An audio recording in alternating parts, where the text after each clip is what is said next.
Now, I want to talk about soft power. So this is a phrase that we use when we talk about the royal family and their diplomacy and their skills and their meeting other world leaders. King Charles, okay, privately, diplomatically, behind the scenes, got a message to Donald Trump to say that, whether inadvertently or not, the comments that he made about NATO soldiers and British soldiers being very far behind the front lines in places like Afghanistan, when the NATO article was invoked and we went to support the United States, that it hurt people in the UK. And then Donald Trump has railed back. This is the front page of the story on The Sun on Sunday. We talk about Charles being a meddling king or being political. How does this sit with you, his intervention here? I find all of this really fascinating because we don't really get told about this stuff. We don't get let in on the private conversations that are going on all the time. We know that there's always conversations between the King's private secretary, the Prime Minister's private secretary and the Cabinet Secretary. They're kind of described as this powerful triangle of men, but we don't really know who they are very well and we don't know what they talk about. But this whole story saying, actually, the Prime Minister called up Donald Trump and went, "Oh, I think you've upset the king." And immediately we then get that post on Truth Social from Trump saying, "Oh no, we're all friends. We'll never forget that bond with our British troops." I just think it shows the level of influence that the king has generally on the world stage, but particularly when it comes to Donald Trump. I think he's probably the king is probably one of the only people that Trump publicly has not thrown under the bus. Yeah. He can say nothing but good things about King Charles. And so the idea that he would have upset his friend obviously went a long way in that moment. And what's more than that is that normally, as you say, these conversations are normally private. Or they don't get leaked, and they're very bad if they get leaked. We don't know the specifics of the conversation. We just know that the king made it aware that Britain was a little bit hurt by it. It's the fact that there was no kickback from the palace. No.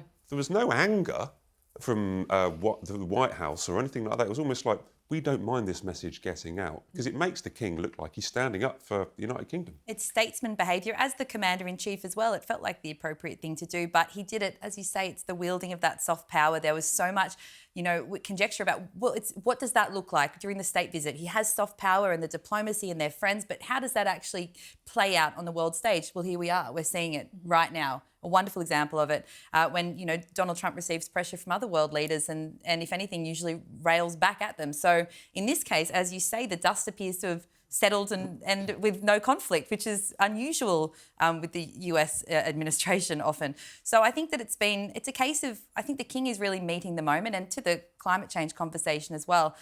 Yes, we can't imagine the late Queen or people before her, behaving or acting in this way. But at the same time, I think that, as William is always saying, we're deciding whether the monarchy is fit for purpose in the modern era. And I think that the senior royals are meeting the moment.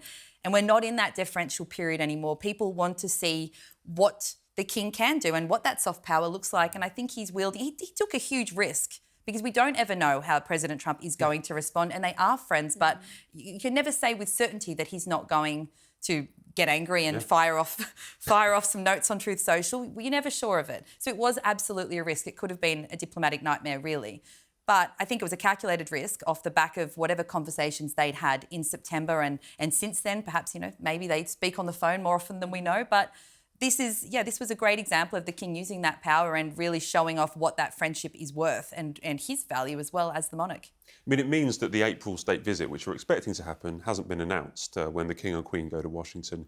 It means perhaps that there will be less conflict or less stress between the people organising it, because, as you say, you don't know what Trump's going to fire out on Truth Social next month or next week or even in a couple of hours' time. So the palace will be worried, but now they know that they kind of have a good relationship between Charles and Trump, and the state visit probably go ahead safely.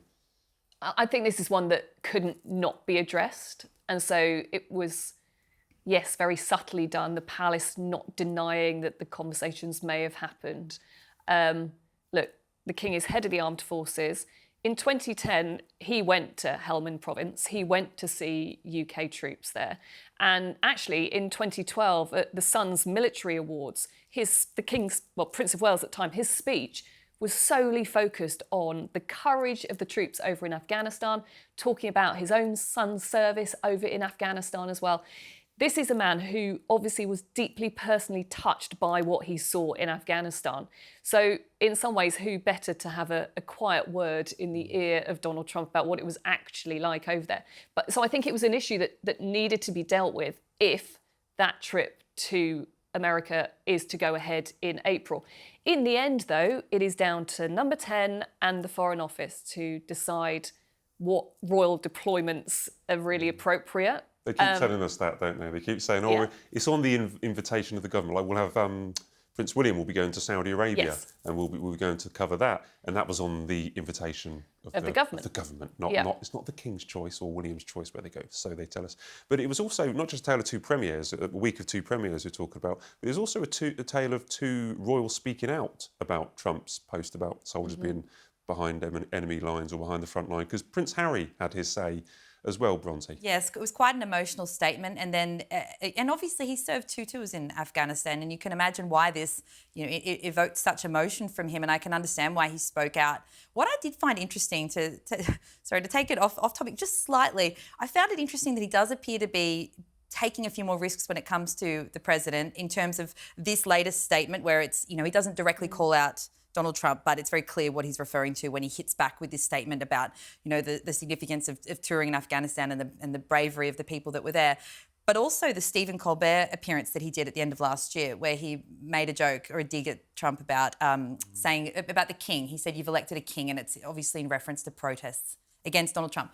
All this to say, I do think it interesting because he and Meghan went very quiet on criticisms of the US government for some time there, while there was all that conversation around his visa status, because there were allegations he may have lied on it, and Donald Trump had alluded to the fact that he could potentially take action. And so I do think it's interesting that he does obviously feel that he can stick his neck out a little bit more at the moment. But more to the point, I think the Kings, I don't think the US president would have had any sort of reaction to that at all. But I can understand why he spoke out, but in terms of how the two acts played out, the King's quiet diplomatic back channel and Harry's statement, the King's obviously has had the effect.